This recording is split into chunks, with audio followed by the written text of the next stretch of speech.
ফুটপাত দিয়ে হাঁটার অধিকার জনগণের রয়েছে, সেই ফুটপাতকে জবরদখল করার অধিকার কারণ নেই। যেখানে সরকারের ভ্যাকেট ল্যান্ড রয়েছে, যেখানে জনগণের প্রয়োজন নেই, সেখানে বৈধ অবৈধ যদি বসে থাকেন মানবিকভাবে দেখব।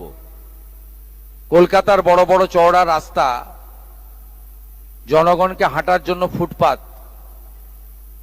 এটা কারো হাতে দেওয়ার অধিকার আমাকে কেউ দেয়নি। আমাকে পাবলিক ভোট দিয়ে জিতিয়েছে, বিজেপি এবং এমএলএরা আমাকে মুখ্যমন্ত্রী বানিয়েছে। আমি জনগণের প্রতি দায়বদ্ধ। আপনার জনগণের স্বার্থ যেখানে যুক্ত রয়েছে, সেই স্বার্থ সর্বাধিক অগ্রাধিকার পাবে।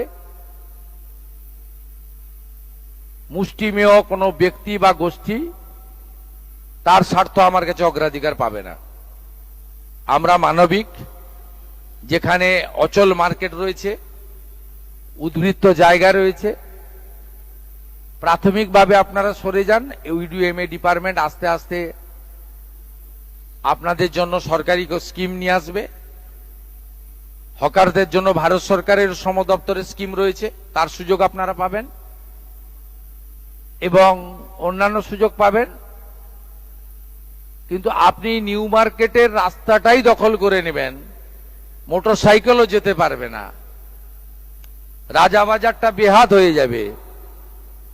খিদিরপুর মেটিয়াবুরুজে আপনি যা খুশি করবেন, এটার জন্য কিন্তু আমাকে মুখ্যমন্ত্রী করেনি পাবলিক। অতএব আপনার এই প্রশ্নের উত্তর আমি দিয়েছি। বিপর্ষী চট্টোপাধ্যায়, এবিপি আনন্দ।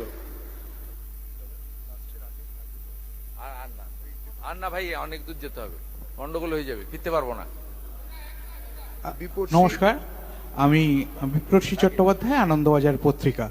আপনার কাছে দুটো প্রশ্ন। সেটা হচ্ছে, আপনি এইমাত্র বললেন যে আপনার এই যে নতুন সরকার চলছে তার অন্যতম উদ্দেশ্য হচ্ছে প্রান্তিক মানুষের তাদের যে স্বার্থ সেগুলোকে সুরক্ষিত করা। এই যে ইতিমধ্যে আমরা দেখতে পাচ্ছি এখানে যে হকার উচ্ছেদের মতো ঘটনা ঘটছে, বারবার একটা কথা উঠেছে, বিকল্প একটা ব্যবস্থা তাদের জন্য করা।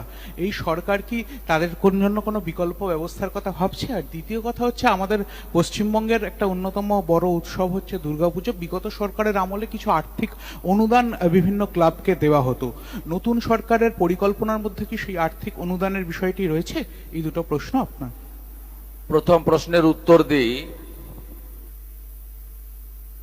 ফুটপাত দিয়ে হাঁটার অধিকার জনগণের রয়েছে, সেই ফুটপাতকে জবরদখল করার অধিকার কারণ নেই।